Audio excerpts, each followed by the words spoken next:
This is a collection of relatively larger introns. This one is not so large, but the feature, of course, is that it does have a dicer stem, at least one, two. We can turn off the loops, so you see the stem structure and the small stems, and then the big stems. And so, in fact, there are just two dicer stems in this structure. As I mentioned before, you can turn on the stem length, and so it says that this dicer stem here is 27 bases, and this one down here is 21. So this one is just right on the edge of being able to be dicered. As in the small intron examples, these images come in pairs. So this is the full structure here, and then this is its prune structure. And again, this pruning of this structure produces just a linear chain, which is rather interesting. Here's another relatively small thing. It has just looks like just one dicer stem. And that stem length is, let me see if I can find it. Oh, it's hard to find. So see, so these, you got to work on these things a bit. Let's see if we can zoom up on this and see what happens. So it's looks like it's 25 bases in length. So these switches come in handy on occasion because you can zoom in on a particular structure, portion of the structure. So this is the prune of that structure. And so you see the one dicer element here has a zone out here that's relatively short. And these will be of more importance later on in the cascade examples. So again, here's a structure. This looks like it has three dicer stems. You can knock out the loops and the small and big stems. And so here there are three dicer stems. And the small stems here. So this is the complete structure. So you see the structure is relatively spread out by means of the dicers. There's this region here downwards, and this region here upwards, and then further up of that is this clump of structure here. So every time a dicer enzyme acts on an intron, it turns one molecule, and this is all one molecule, into three molecules. And so in this particular case, there would be three different places where the dicer enzyme could work. It would, if this thing worked, you'd have from the beginning, wherever the beginning is, up to the dicer thing, this loop here, and then back from there to the end, so that when dicer acted here, you would have one set of three molecules. When it acted here, you have a different set of three molecules. And when you had acted here, you'd have yet a different set of three. So as this structure would be decomposed by dicer, there would be 9 fragments in principle produced by the dicer decomposition. And we'll go on later to study these in greater detail. So this is the prune of that structure. Here's another structure. Once again, the dicer stem really cuts the structure. See, this is just one dicer element.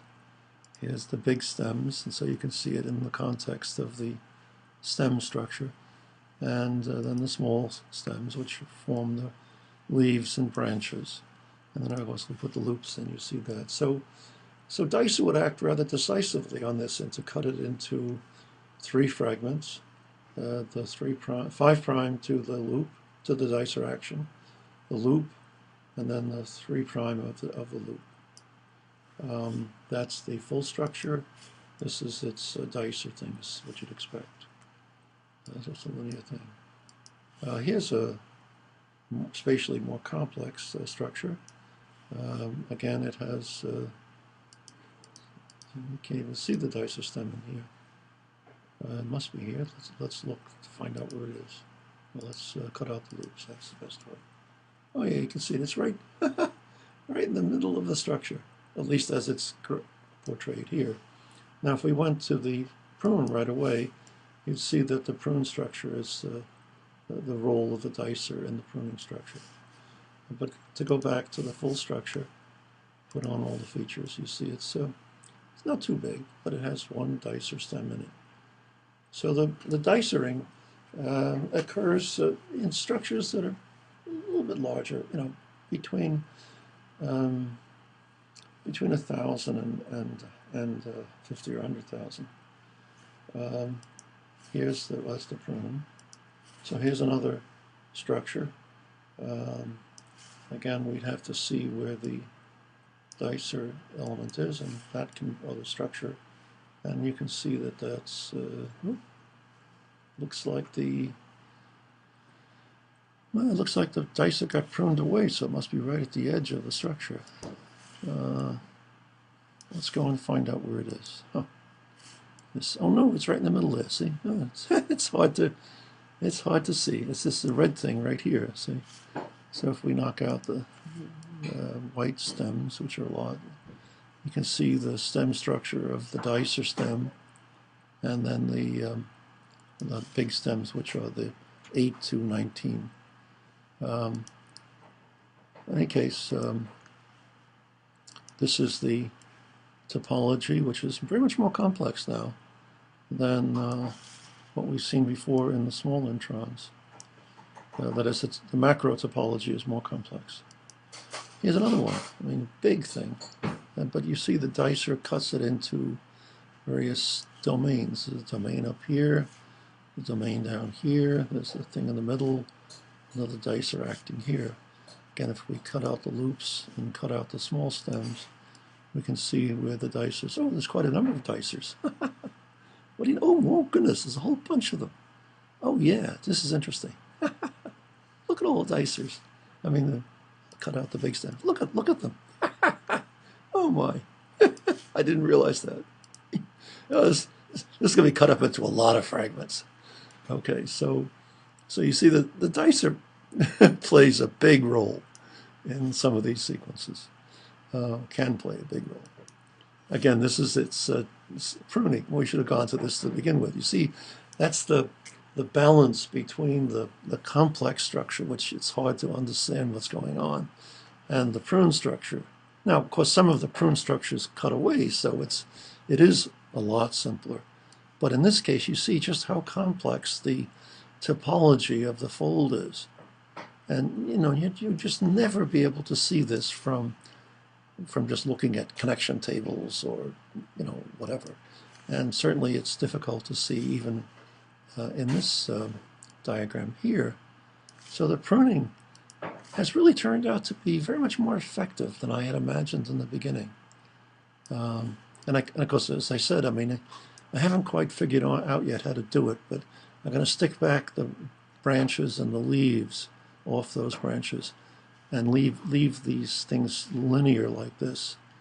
But then eventually you'll have all of the complexity out on the periphery of these structures, but you'll have this big spatial separation here so that this portion of the structure is spatially away from. So you see, this is pretty good, but it's conflicted. I mean, this is the best my graphic algorithm can do. And you see that some of the places, for example, this place down here, I mean, there's a whole bunch of structures coming off this. Look at that. That's a rather complex junction there.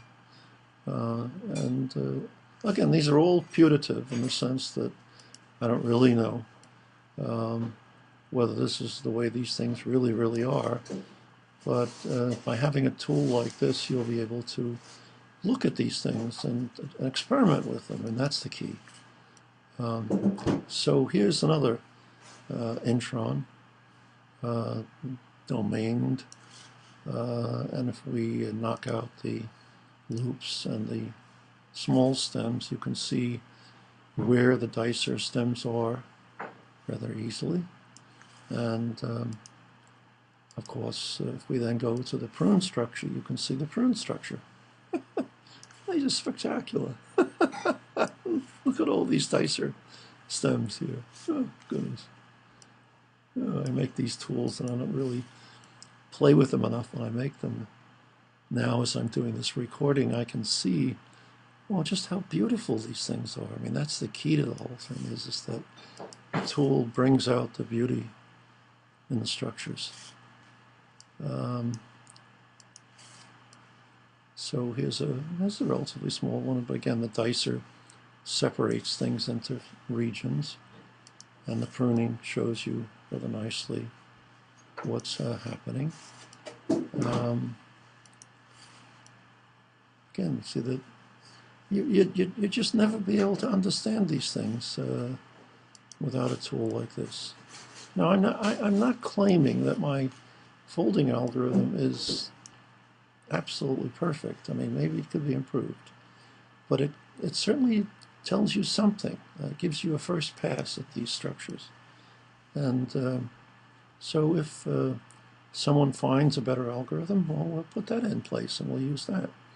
But for the time being, this FastRNA folding algorithm and the graphic thing certainly bring introns forward. I mean, introns are like promoters. I mean, they're sort of black objects that no one knows anything about. And you can't say that now that introns don't have structure. Of course they have structure. It's just that you hadn't been able to see it before. So here's the resistance. Let's see if we have a prune of this. I don't seem to have a prune of this. Goodness. In any case, I mean, you now see why you need tools like this. You couldn't possibly understand this. And this is probably only 50, 60 KB. Not much. I mean, mouse, for example, has at least one intron that's 700 KB long. And, you know, so getting a sense of what the structure of this thing, of that intron might be, and whether it's of any informational use within the system, is something that's very exciting. And so this set of tools, the folding algorithm itself, and then the graphics, gives you a new way of thinking about the structure of any RNA, but of introns. I'll show you genes and mRNAs later. And these are all, you know, very interesting. So I'll stop here.